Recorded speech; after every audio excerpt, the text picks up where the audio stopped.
sudah. Bismillahirrahmanirrahim. Assalamualaikum warahmatullahi wabarakatuh. Bismillahirrahmanirrahim. Dibuka halaman 18. Bismillahirrahmanirrahim. Episode yang ke berapa ini? Yang ke-16, yaitu bab kewajiban bagi orang tua, 2 kewajiban bagi kepala keluarga, 3 kewajiban bagi pemangku negara atau orang-orang yang sudah mendapat bayaran dari rakyat, pejabat atau pemerintah dalam hal ini yang berhubungan dengan sesama agama Islam. Bismillahirrahmanirrahim.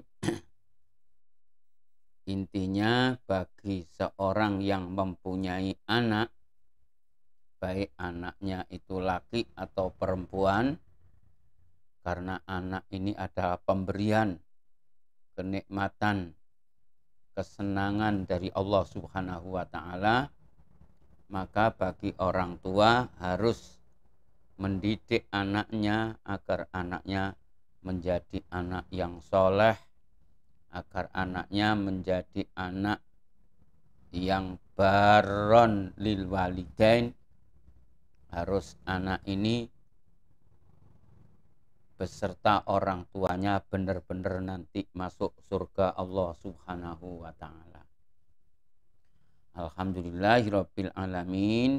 Kitab Sulam Taufiq karya Al-Habib Abdullah bin Husain bin Thahir yang disyarahi oleh Imam Nawawi Al-Bantani ini membimbing kita, menuntun kita tidak menyerang, tidak menjatuhkan, tidak merendahkan, tapi benar-benar menuntun kita agar jalan kita ini benar sesuai dengan ajaran Rasulullah Shallallahu Alaihi Wasallam.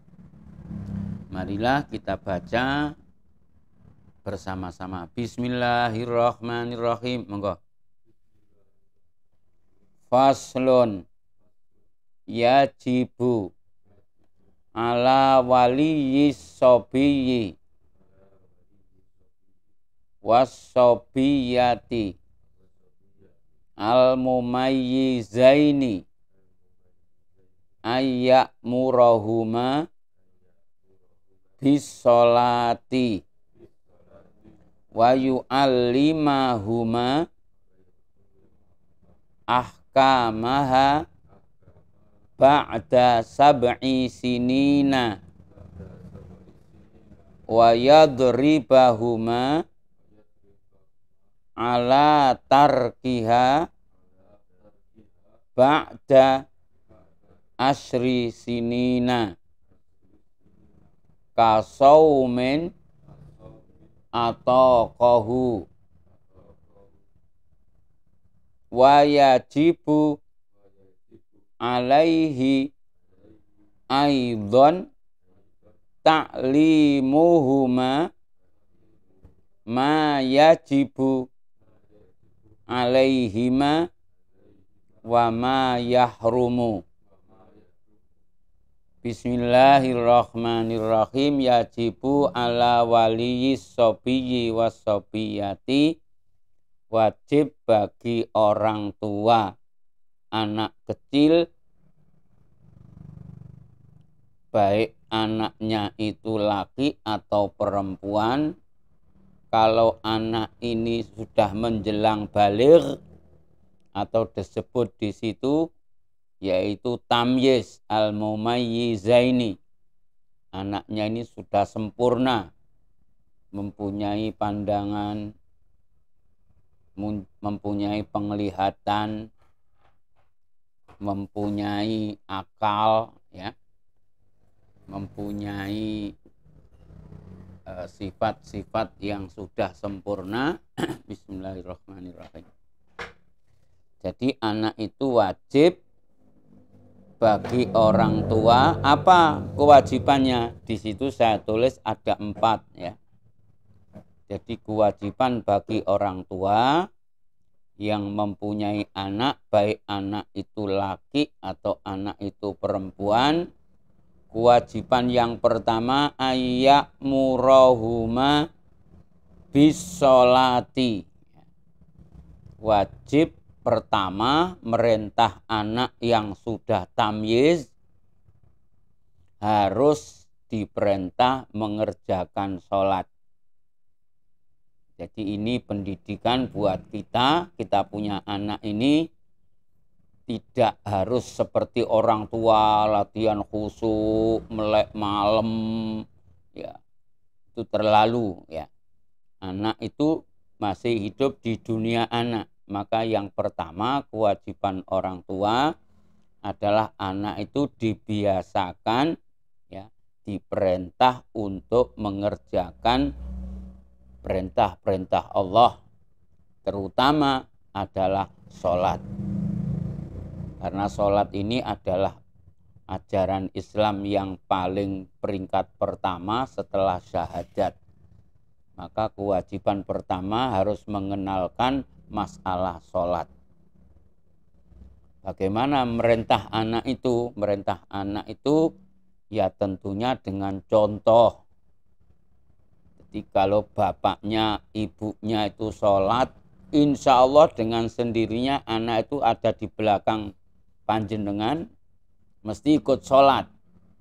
Walaupun anaknya sholatnya kadang-kadang mengganggu, walaupun anaknya kadang-kadang kencing, ya namanya juga anak.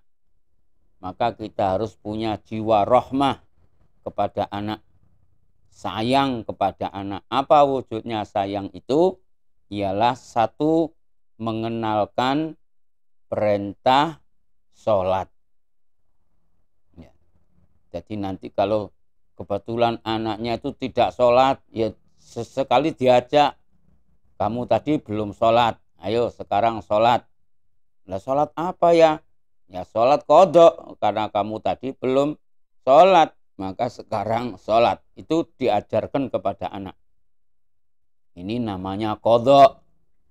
Kalau kita pergi jauh, ya pergi jauh kemudian sholat, biasanya sholat itu zuhur, asar 4 rakaat, ini kok jadi 2 rakaat. Anak dikasih tahu, ini namanya jamak ya. Ini jamak takdim, ini jamak takhir. Itu diajarkan kepada anak. Ya sekarang kadang-kadang nuwun sewu, ada guru, ada ustadz ya yang biasanya membimbing orang banyak, tapi ketika pergi jauh malah ustadznya tidak mengasih pengertian kepada jamaah pentingnya jamak dan qashar. Akhirnya jamaahnya karat-karit, tanya apa sholat apa Ustadz? Sudah kita pergi, karena pergi jauh enggak usah sholat, enggak apa-apa lah, ini kan repot ya. Alhamdulillahirabbil alamin. Jadi yang pertama kewajiban orang tua ayya'murahuma bis-sholati, halaman 18 ya. Kewajiban orang tua itu ada 4. Yang pertama wajib merintah anak kalau sudah tamyiz, anak belum baligh, itu harus sudah dikenalkan sholat dan syarat-syaratnya sholat, hukum-hukumnya sholat. Ayya'murahuma bis-sholati. Kemudian yang kedua wayu alimahuma ahkamaha ba'da sab'i sinin. Ya. Kalau anak itu sudah umur 7 tahun, ya, wajib diajarkan tentang hukum-hukumnya sholat.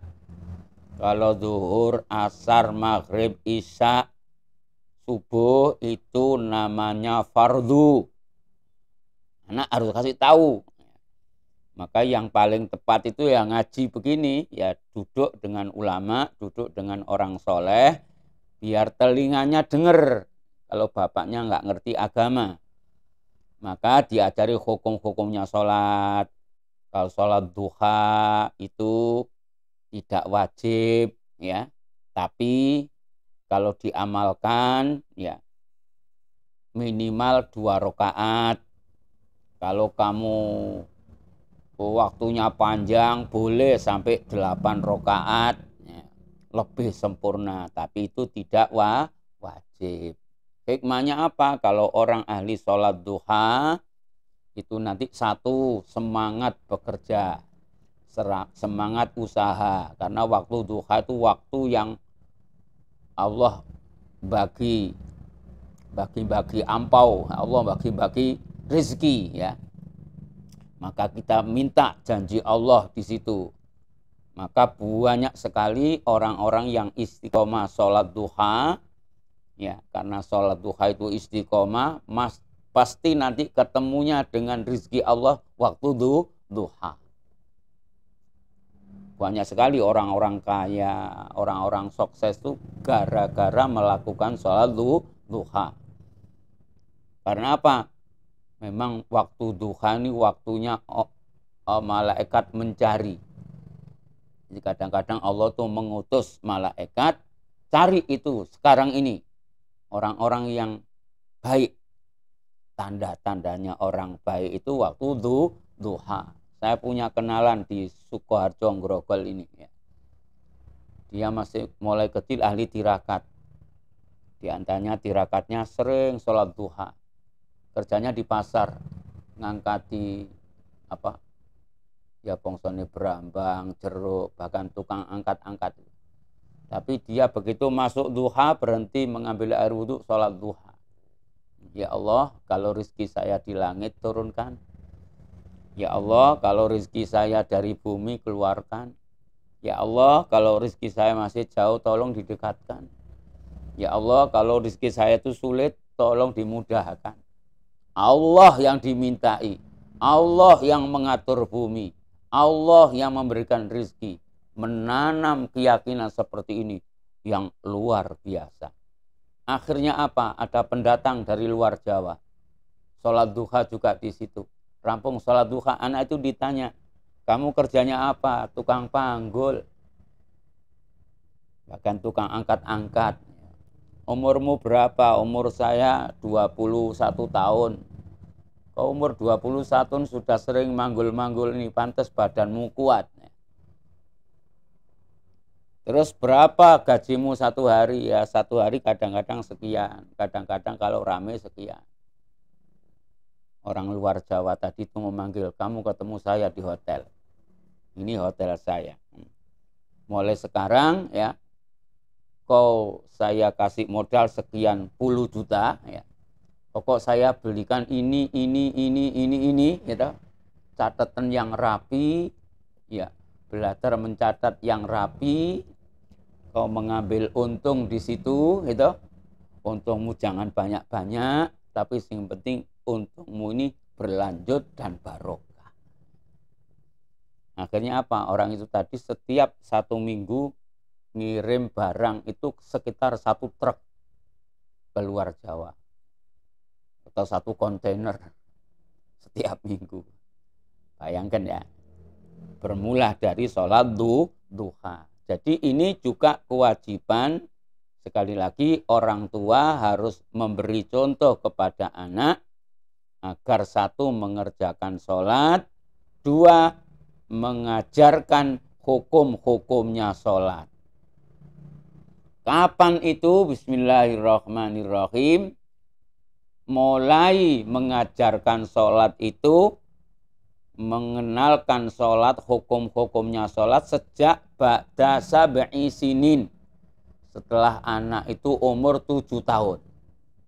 Jadi persiapan. Nanti kalau sudah balik, sudah orang tua tidak usah marah-marah, tidak usah nyeneni. Kalau sudah balik.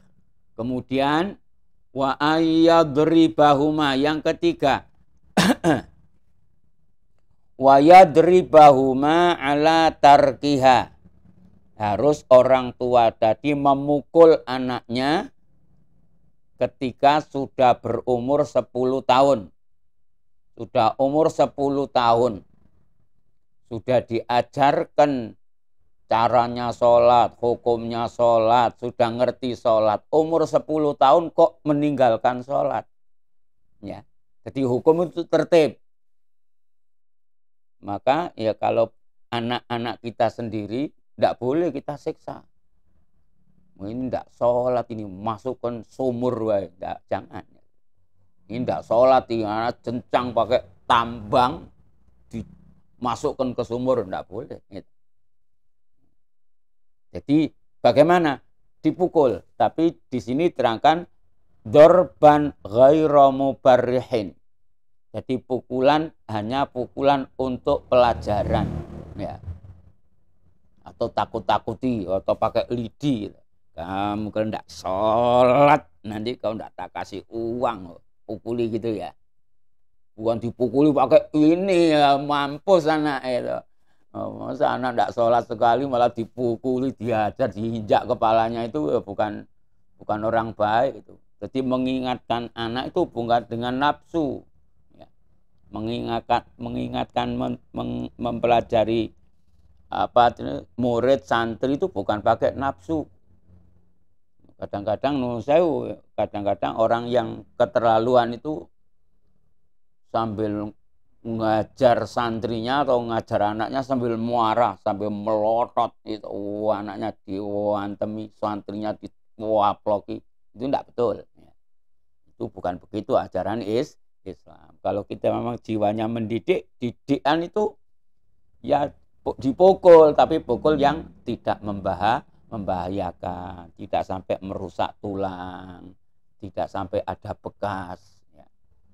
Maka sekarang kalau ngajar anak atau menghajar orang lain ada bekasnya di foto, itu kena urusan KDRT. KDRT.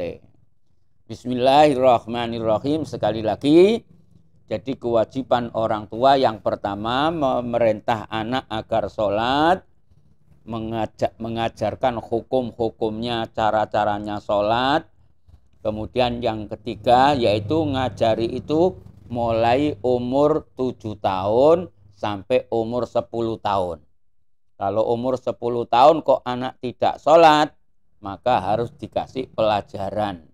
Atau harus dipukul, tapi pukulan pelajaran, bukan pukulan siksaan. Bukan seperti mukuli maling atau mukuli pencuri, enggak ya. Jadi dipukul dengan pukulan-pukulan yang mendidik.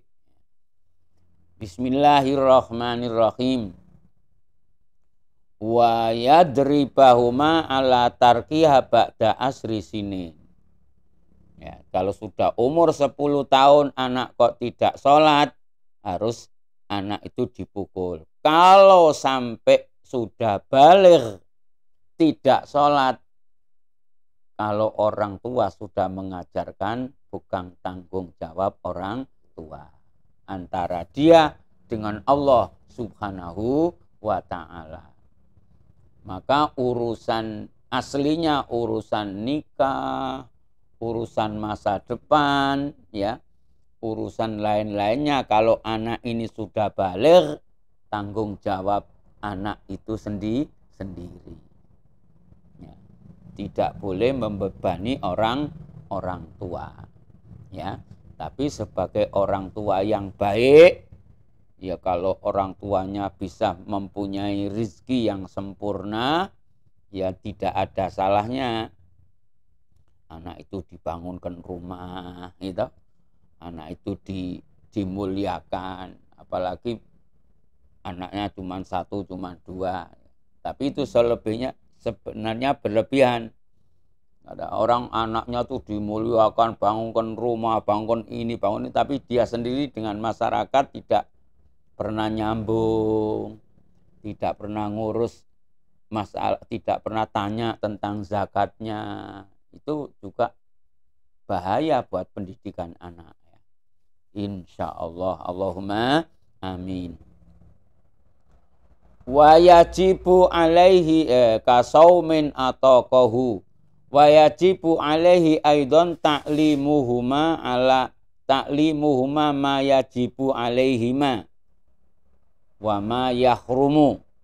Dan tidak kalah pentingnya yang nomor 4, kewajiban orang tua wajib mengajarkan kepada anak, ya, yaitu tentang masalah kewajiban-kewajiban dan larangan-larangan atau yang haram. Ya, itu wong tua juga harus ngajari, nak, kalau makanan ini sesuai dengan surat Al-Maidah, Maidah itu makanan atau hidangan, maka yang boleh ini, ya. Yang haram ini. Maka sebaik-baik ilmu adalah ilmu yang didapat dari orang tua. Maka kalau kita punya orang tua kok ngerti hukum, ngerti agama, bacaan Qur'annya bagus, kita punya suami kok bisa ngemong sama istrinya dan keluarganya, bisa mendidik sholatnya, bisa memberi contoh Qur'annya, ini keluarga yang benar-benar harmonis, ya. Keluarga yang benar-benar mendapatkan sakinah, mawaddah, warahmah. Tapi sebaliknya, kalau orang tua ditanya lambo, ya, ibunya ditanya nggak ngerti, ya. Nanti anaknya kalau diperintah sholat malah mencicil, nah ini naudzubillah, ya. Diperintah sholat, sholat kono ke masjid. Lah bapak nggak ke masjid, bapak nonton TV. Wah, ini jadi bahaya. Wa yajibu alaihi aidan ta'limuhuma ma yajibu alaihima. Bismillahirrahmanirrahim. Wa ma yundabu lahuma min syairi syara'iil Islam. Wa yajibu amruhuma bidzalika fa huwa wajibun fil wajibi wa fil mandubi wa mandubun fil mandubi. Jadi namanya ngajarkan anak itu enggak sing wajib-wajib saja. Kalau ini namanya sunnah, kalau ini namanya wajib, kalau ini namanya sholat rawatib, kalau ini sholat duha, ya.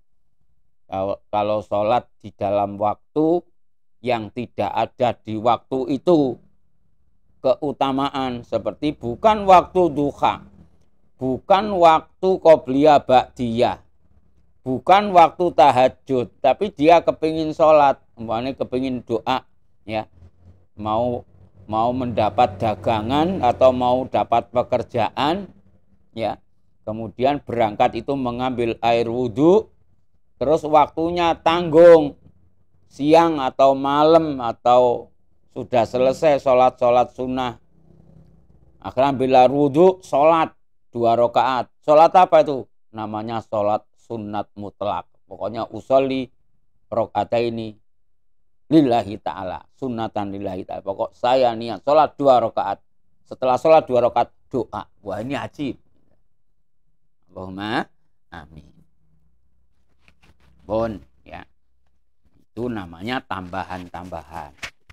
Selanjutnya ikut saya, bismillahirrahmanirrahim. Ayo. Bismillahirrahmanirrahim. Wa yajibu ala wulatil amri qatlu tariki sholati kasalan illam yatub. Jadi bismillahirrahmanirrahim.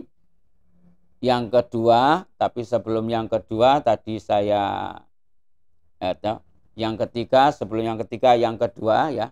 Saya ulangi lagi.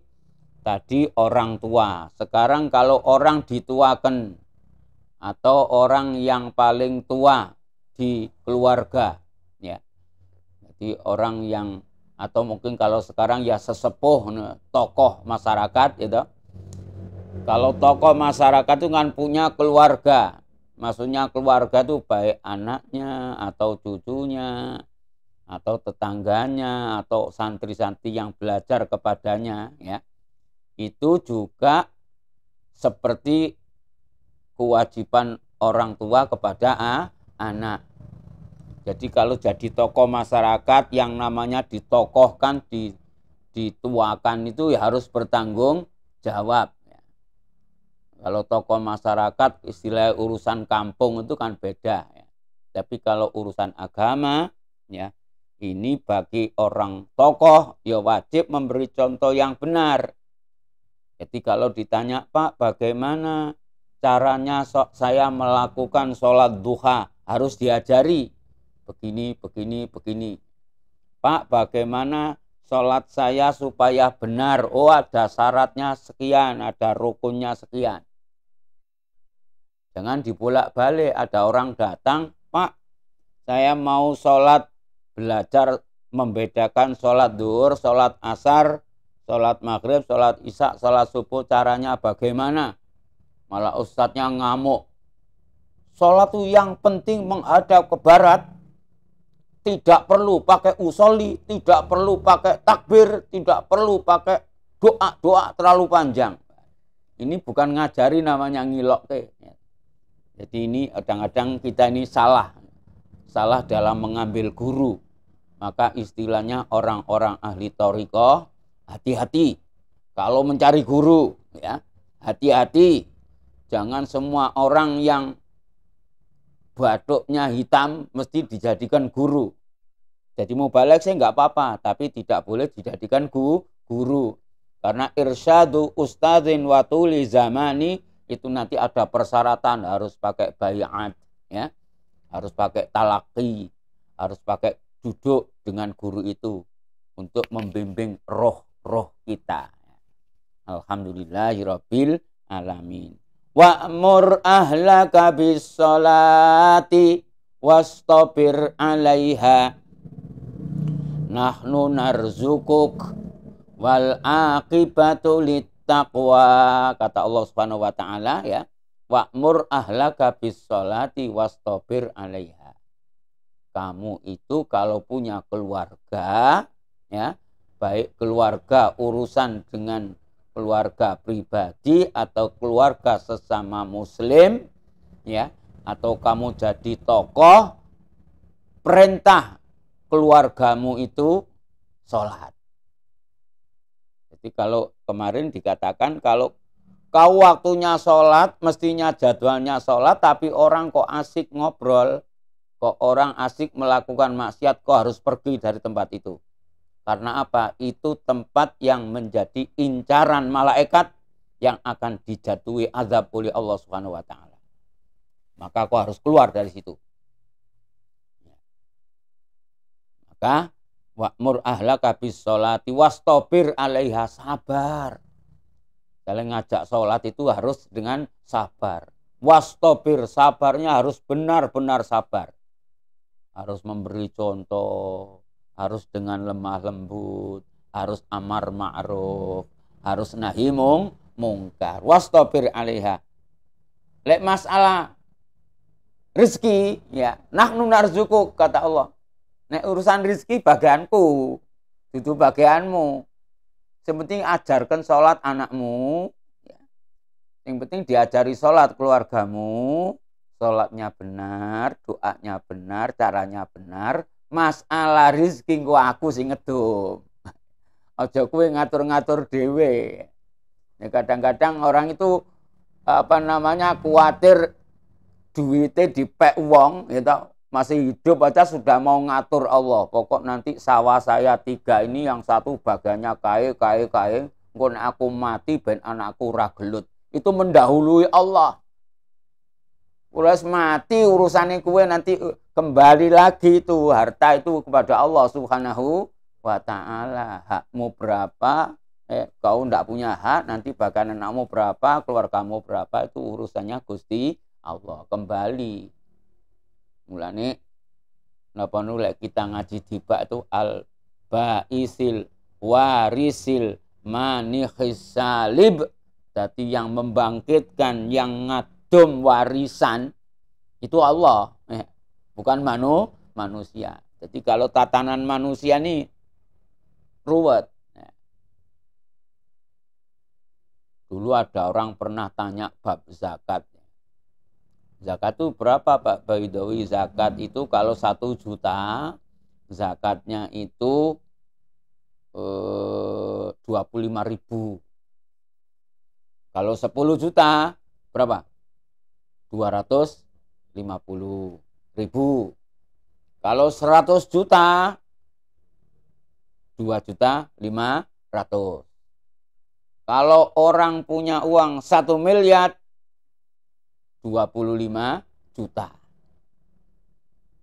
Nah, itu orang waktu itu punya jual sawah, payunya lakunya 1,5 miliar.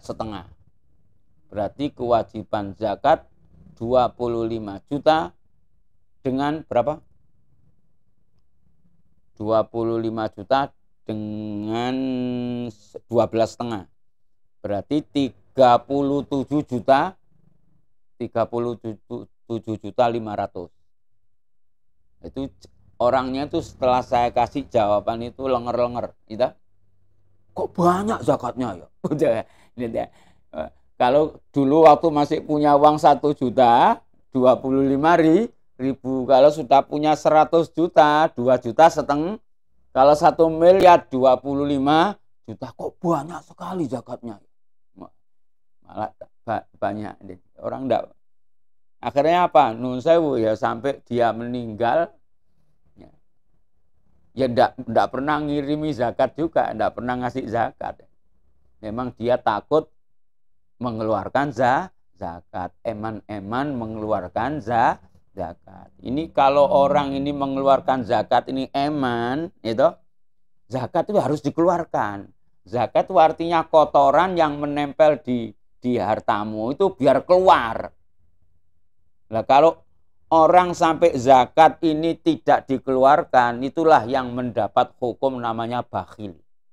Jadi orang yang bakhil, yang dikatakan pelit, sampai bisa menjadikan azab siksa dari Allah, itu kalau orang jelas-jelas makan uang zakat. Jadi kalau orang sering makan zakat, biasanya umumnya itu mesti cepat kering, cepat sakit, atau bahasa lamanya itu cepat mati. Na'udzubillah ya. Tapi kalau orang tertib, zakatnya bagus. Nah, kalau sodako lain dengan zakat. Kalau sodako itu daf'ul bala. Jadi umpamanya jatahnya jenengan setahun sekali ada kecelakaan. Kecelakaan tidak ada, dihapus oleh Allah. Jatahnya setahun sekali sakit, itu nanti ya, tidak ada sakit. Karena zakatnya sudah pas. Ya. Kalau tambahi dengan sodako daf'ul bala. Maka dulu orang-orang kiai-kiai lama dulu mesti setiap tahun ada acara sedekah. Ya, sedekah bersama. Tujuannya apa? Itu minta selamat. Maka disediakan doa, Allahumma inna nas'aluka salamatan fiddin wa afiatan fil jasad. Itu cocok persis dengan tuntunan. Namanya itu sedekah bersama. Atau orang dulu mengatakan sendekah. Atau sendekahan. Ya. Jadi aslinya sodakoan. Atau yang terakhir yang lebih populer namanya selamatan, minta selamat dari Allah Subhanahu wa ta'ala. Kalau orang Jawa itu bilang salamah, niku anak angel. Nah, kalau perempuan namanya salamah, kalau laki namanya selamat. Ya. Kalau untuk orang kampung selamatan. Ya. Yang terakhir ya, kewajiban bagi wulatul amri, pemangku negara atau pemangku wilayah, ya. Mungkin bahasa kulon jenengan, pejabat sing nerima duit rakyat ngono ae wis ya. Sing agamanya Islam. Ya. Jadi itu ada kaitannya dengan sholat juga.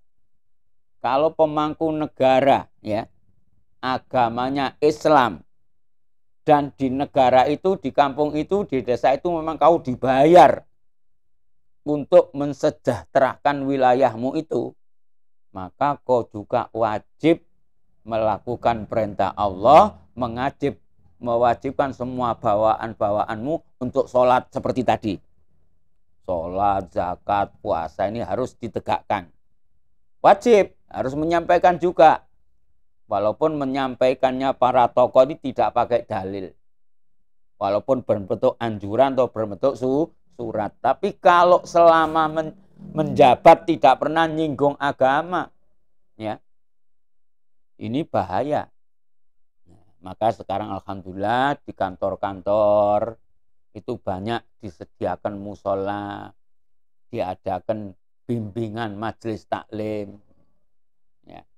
Alhamdulillahirabbil alamin. Maka wayajibu ala wulatil amri qatlu tariki sholah.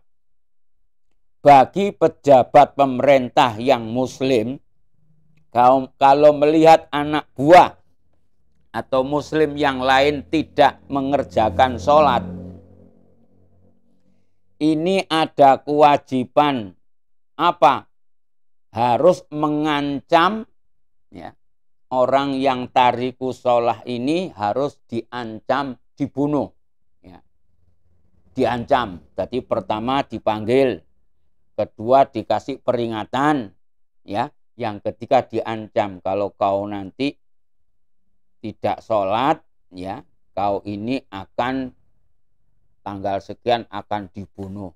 Siap, saya pokoknya tidak sholat, umpamanya harus dibunuh. Ya, kalau ya pokoknya saya sholat, nggih, ning ora kepanggih, ya ora apa-apa, gitu. Ndak usah dibunuh, ya, biarkan aja. Diingatkan lagi, ingatkan lagi. Hidup-hidup ustadz ben ono kerjaane, gitu. Ngajari orang biar ngajari sholat yang benar, cara sholat yang benar. Gon, kalau seandainya orang Islam tariki sholah ini, orang Islam agamanya tapi nggak pernah sholat, mati. Tetap pengumumannya inna lillahi wa inna ilaihi rajiun, ya.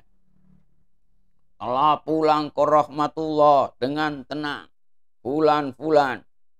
Tidak usah diumumkan ini orangnya nggak pernah sholat, tidak usah begitu kan, ya, cukup inna lillahi wa inna ilaihi rajiun.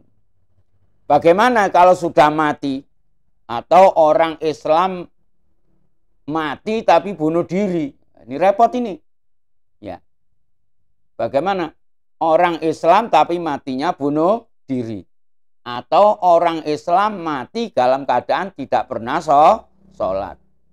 Wa hukmuhu muslimun. Ka muslimin akhar.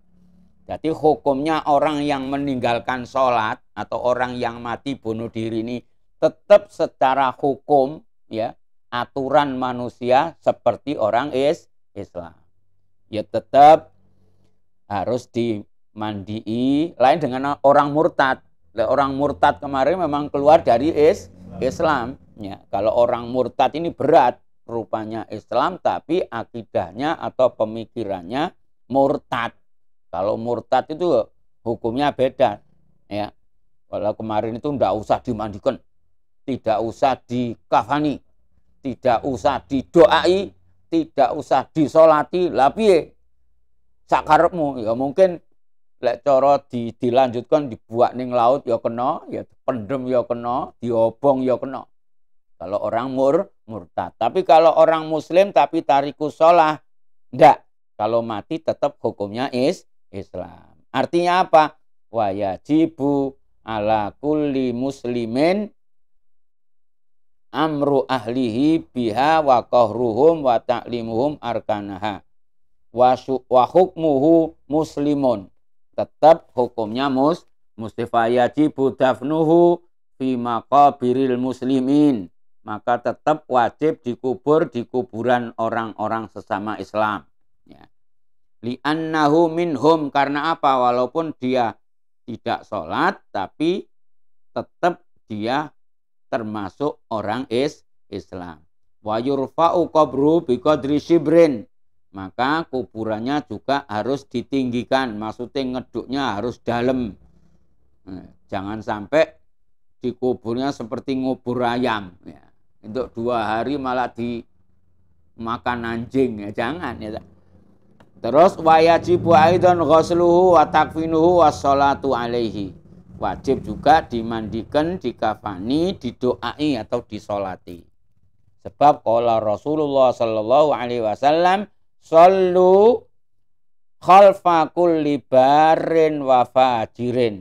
Salatlah kamu atau mensolatkanlah kamu atau mendoakanlah kamu walaupun kamu berada di belakang orang baik atau orang muslim yang tidak baik. Jadi kalau kita mencari orang Islam yang baik sempurna seperti zaman Nabi kan tidak ada. Jadi kalau kita ketemu orang baik, ustadz yang meninggal, kalau ketemu orang yang meninggal tarikus sholat. Tapi di versi kitab yang lain, kalau ada orang Islam mati bunuh diri, ya, atau orang Islam yang meninggalnya tidak pernah mengerjakan sholat atau tarikus sholat, bagi seorang ulama atau kiai apike ojo ngetok. Ya. Tidak usah ikut nyolati. Nanti sholatnya bagaimana? Urusannya ustadz-ustadz yang kelas bawah saja. Jadi kalau sudah orang yang terkenal, sewu ya koyok poro habaib, tidak perlu datang. Orang hafid Quran tidak perlu datang. Biar apa? Biar masyarakat tahu orang nyepelek ya ternyata masih bunuh diri ya sing dongakne kayak kiai kae. Jangan. Tidak boleh Islam itu disepelekan. Yang kedua, wajahidu ma'a kulli barin wa fajirin. Dan kau kalau jihad ya juga harus jihad bareng-bareng bersama orang Islam yang baik atau orang Islam yang kurang baik. Jadi kalau ada orang Islam tidak pernah sholat, ini juga diajari cara jihad yang benar. Bukan seperti orang zaman sekarang, kalau ada orang jahat atau kaya atau mantan gali, ya kesempatan dipakai untuk nyari uang. Ini tidak boleh. Dosa. Bon. Jadi kewajibannya para orang tua ada 4, ya, kemudian kewajiban pemangku masyarakat tambah 1 lagi 5, kemudian bagi orang-orang yang menjadi pejabat yang memakan harta rakyat, ya, yang makannya sehari-harinya digaji oleh pemerintah atau oleh rakyat, itu juga punya kewajiban harus mengajarkan ilmu Allah, ya, ilmu Islam kepada mereka.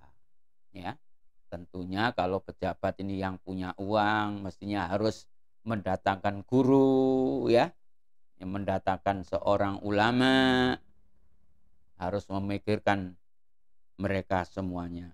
Alhamdulillahirabbil alamin. Semoga ada manfaatnya, semoga ada baiknya. Amin amin ya rabbal alamin. Assalamualaikum warahmatullahi wabarakatuh.